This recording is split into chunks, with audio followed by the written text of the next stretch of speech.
Hello, today in this video I'll be embroidering pockets using my 8-in-1 fast frame embroidery hoops.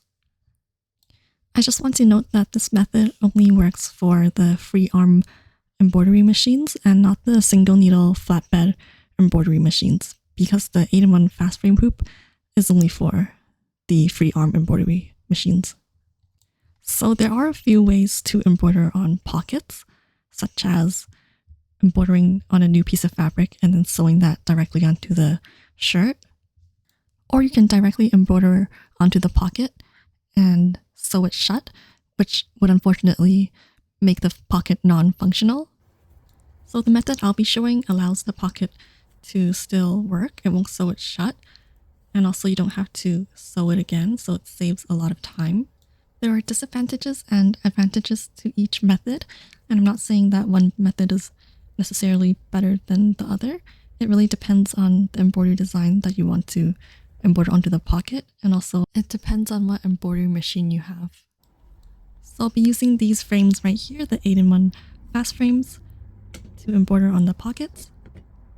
I've been using these frames more often because I can embroider on items that I usually wouldn't be able to embroider on using the original embroidery hoops.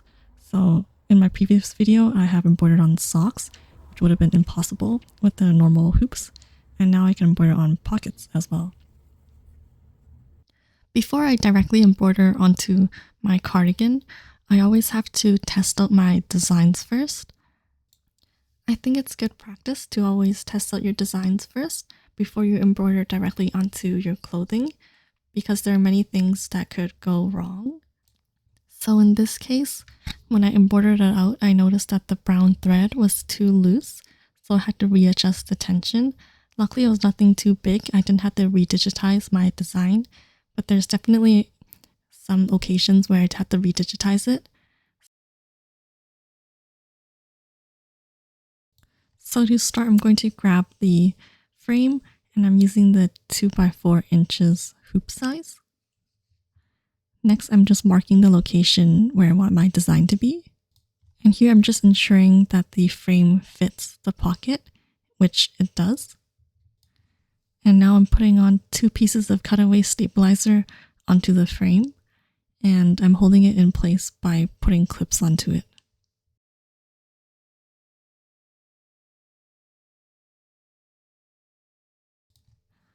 Once that is done, I'm just going to slip the frame into the pocket. And now I'm just ensuring that the mark is at the center of the frame. Next, I'm going to put the magnetic embroidery hoop directly on top, and I'm just going to remove the pins. And I'm just straightening out the fabric a little bit. Now that that's done, we're ready to put it into the machine. I had to adjust the embroidery machine's arm length, so now I'm just tightening the knob to ensure that it's secure.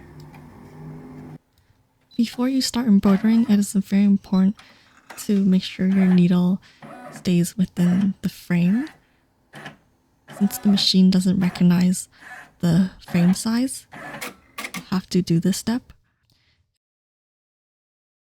Because if you don't, there could be a possibility of your needle hitting the side of the frame, which could really damage your machine. Now that that's done, I'm just going to clean up the design by using my seam ripper to rip out any extra threads.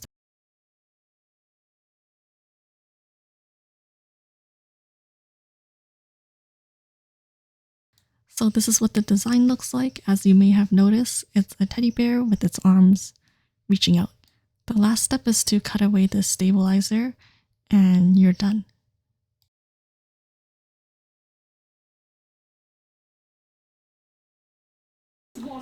I'm just going to repeat the same steps for the other pocket on the other side of the cardigan.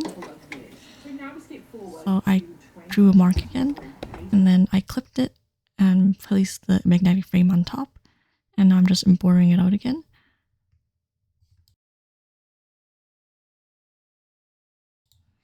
And this is what the design looks like. It's supposed to be a pot of honey.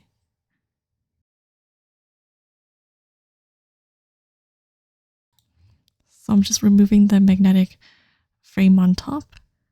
I reused some old stabilizer I had, cutaway stabilizer, which is why it's just sticking over the pocket like that. Later, I will cut the excess stabilizer off. And this is the final look with both pockets embroidered on. Lastly, I'm also going to embroider the chest area as well. I know this is a tutorial on how to embroider on pockets, so if you're not interested in how to embroider on to the chest area, you guys just skip this last part here. But to embroider in the chest area, I'm just doing the same thing and marking where I want it to be.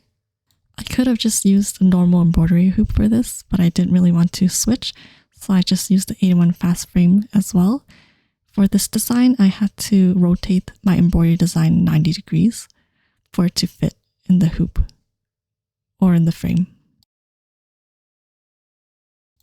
Now that I'm done, I'm going to remove the frame and cut out the stabilizer. And this is how it looks when I try it on. I hope you learned something from this video, or I hope you enjoyed the video. And that is it for today, so thank you for watching.